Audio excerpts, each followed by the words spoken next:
যদি সংসদে যেতে হয় কোরআন হাদিস নিয়ে, তাহলে পীর মাসের আউলিয়া সুফিবাদগণ যেভাবে আল্লাহর দ্বীনকে, আল্লাহর হুকুমতকে কায়েম করার জন্য জমিনে খেদমত করেছে মসনদ দখলের আশাবাদ দিয়ে, তেমনি ভাবে যদি কোরআন হাদিসকে সামনে নিয়ে যেতে পারেন, তাহলে আমরা সমস্ত আলেমগণ আপনাদের পিঠে থাকবো, আমরা স্লোগান দেব, আপনাদেরকে সংসদ পর্যন্ত পাঠাবো। আর যখন কোরআন সুন্নাহর নাম দিয়ে অপব্যাখ্যা করে ইসলামকে নিচু করে আপনারা সংসদে যেতে চাইবেন, সংসদ তো দূরের কথা, সংসদের বারিন্দাকে দিতে দেওয়া হবে না। বলেন ঠিক না? এই মাসের আউলিয়া সুফিবাদদেরকে মাইনাস করে দিয়ে এদেশে ইসলাম কি রাজনীতি হতে পারে না। এজন্য হাজিরিন, আমাদেরকে প্রত্যেকটা সেক্টরে কোরআন কারীমের আইন প্রতিষ্ঠা করতে হবে। কারণ ইতিপূর্বে আমরা দেখেছি যত সরকার এসেছে, সব সরকার দেশ থেকে চুল খেলাধি হিমশিম খেয়েছে, ডাকাত খেলাধি হিমশিম খেয়েছে, নারী নির্যাতন বন্ধ করতে হিমশিম খেয়েছে, জুলুম অত্যাচার নির্যাতন টেন্ডারবাজি বন্ধ করতে হিমশিম খেয়েছে। নকিন হিমশিম খেতে হবে না।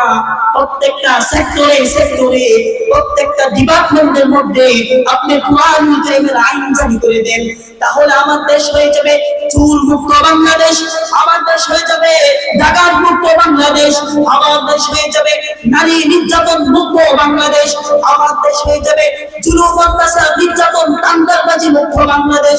আর এই জুলুম অত্যাচার নির্যাতন টেন্ডারবাজি মুক্ত বাংলাদেশ করতে হলে আমাদেরকে অনুসরণ করতে হবে পীর মাশায়েখ আউলিয়া যেভাবে দেশ গঠন করেছে। কারণ হচ্ছে এসব পাক মহাদেশের মধ্যে কোন নবী রাসূল তাবিন সালিহিনগণ ইসলাম প্রচার এবং প্রসারের খেদমত করেন নাই। এশিয়া পাক মহাদেশের মধ্যে যারা ইসলাম প্রচার এবং প্রসারের খেদমত করেছে, ওরা হচ্ছে পীর মাশায়েখ আউলিয়াদের মাধ্যমে এদেশে ইসলাম প্রচার হয়েছে। এজন্য পীর মাশায়েখ আউলিয়া সুফিবাদদের করে আমাদেরকে কোরআন কারীমের আইন প্রতিষ্ঠা করতে হবে। একটা আমাদের মসনদ দখল করার জন্য কোরআন কারীমের দোহাই দিয়ে, হাদিসের দোহাই দিয়ে, ইসলামের নাম ব্যবহার করে ওরা মসনদ দখল করতে চায়।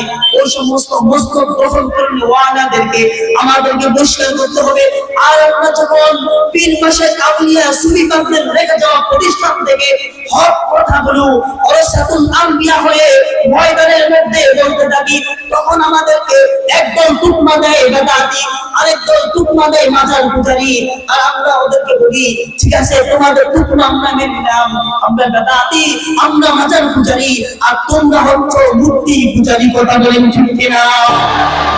পীর মাশায়েখ আউলিয়া সুফিবাদদেরকে মাইনাস করে দিয়ে এদেশে ইসলাম কি রাজনীতি হতে পারে না।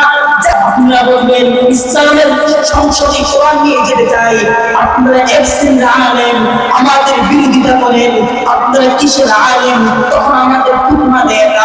আমরা বলবো আপনারা যদি কোরআন সুন্নাহর আইন নিয়ে সংসদে যেতে চান, তাহলে কোরআন যেভাবে বলেছে সেভাবে সংসদে যেতে হবে, হাদিস যেভাবে বলেছে সেভাবে সংসদে যেতে হবে। আনসিন কোরআন মানবেন, আনসিন হাদিস মানবেন। এদেশে পীর মাশায়েখ আউলিয়া সুফিবাদদের অন্যতম থাকতে এরকম আনসিন কোরআন, আনসিন হাদিস মানলে ওয়ালাদেরকে সংসদে কোনো জায়গা দেওয়া হবে না। সংসদ দূরের কথা, সংসদের বারিন্দাতে জায়গা দেওয়া হবে না।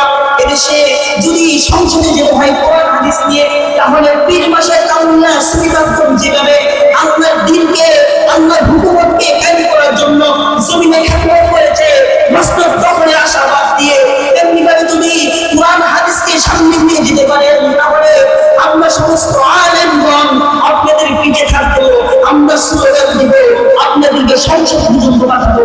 আর যখন কোরআন সুন্নাহর নাম দিয়ে অপব্যাখ্যা করে ইসলামকে নিচু করে আপনারা সংসদে যেতে চাইবেন, সংসদ তো দূরের কথা, সংসদের বারিন্দাকে দিতে দেওয়া হবে না।